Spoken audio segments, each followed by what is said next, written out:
Eating well in the backcountry is one of the best luxuries of life.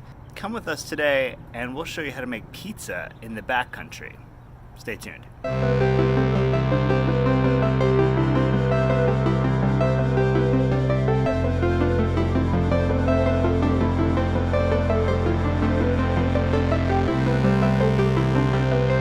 We are about to make a backcountry pizza.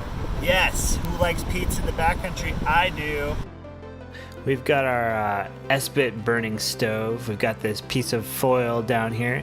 We've got the holder for the Esbit, and again the flat cat stove. It's got two different modes. One is simmer mode for boiling, and one is bake mode for baking. And we're going to be using the bake mode, and you can tell it's bake mode because the flat part is down. If you have the ridge part down, it's going to simmer faster. So keeping it like this down with the flat edges around the sheath, it will keep it burning slowly. This is Esbit. This is solid fuel. This is going to go in the middle there, and that's going to be our pizza. That's going to be it. It's going to be real simple.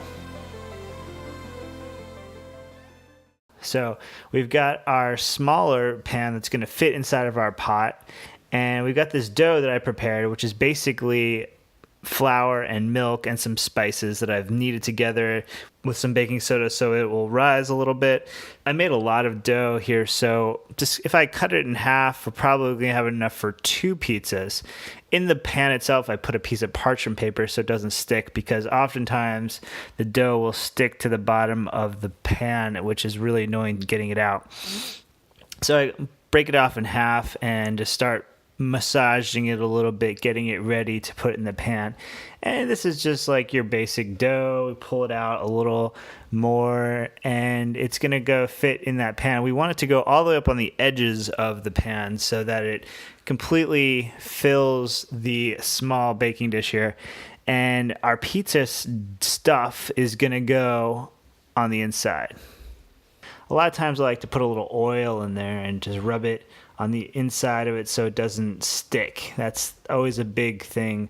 I did make this dough with some oil in it as well, so it's not going to stick, and definitely not going to stick on the bottom. So place it inside of the dish so that you can, so it fills up the dish and the edges are covered up.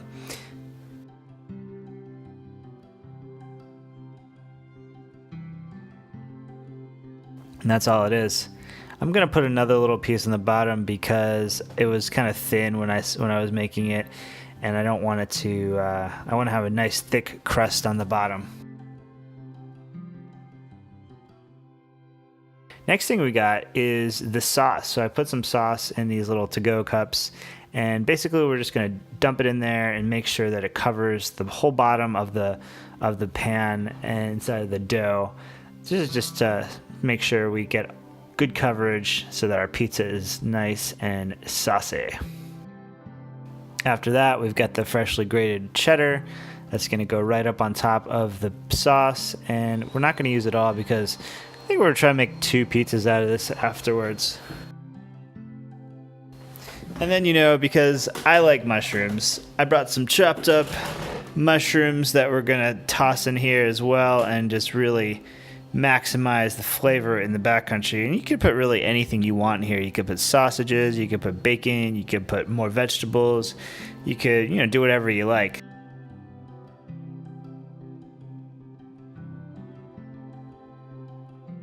We used the top of our mason jar to kind of give us some space on the bottom of this pan, because a lot of times, this is just from experience, the pot will burn because it's just right in contact with the bottom. So adding that little spacer adds just enough room so that it will cook evenly and it will not burn, which is always ideal.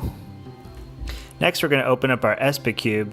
I like to rub my fingernail along the edges so that I can just pop it right out and not lose that foil in the backcountry, because I don't like to litter.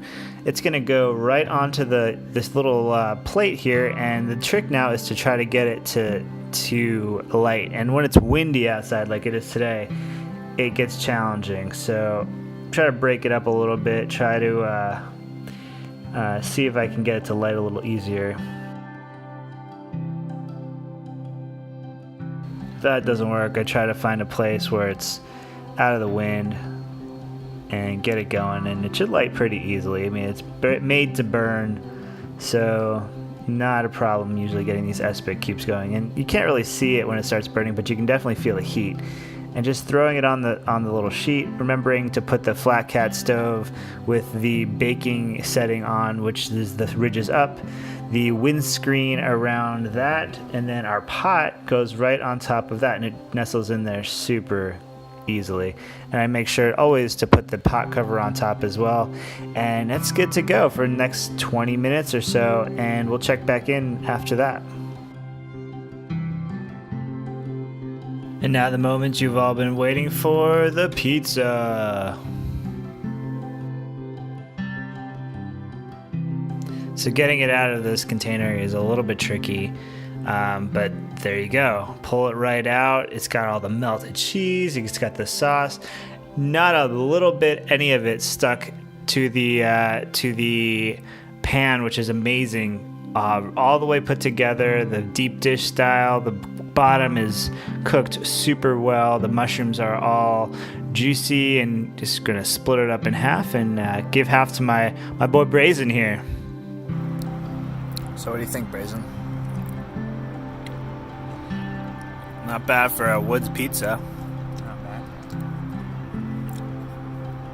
Yeah. So that's it, guys. Thank you so much for tuning in today and checking out the video about how to make pizza in the backcountry. We're gonna have a whole mess of these videos. Write in to tell us what videos you want to see, what kind of recipes you want to see, what kind of other things you want to see about backcountry living, hammock camping, and all sorts of fun stuff that you can do in ultralight ways with your gear in the backcountry. So hit the like button on this video, make sure that you tell all your friends, share it, and yeah, thanks so much for checking us out.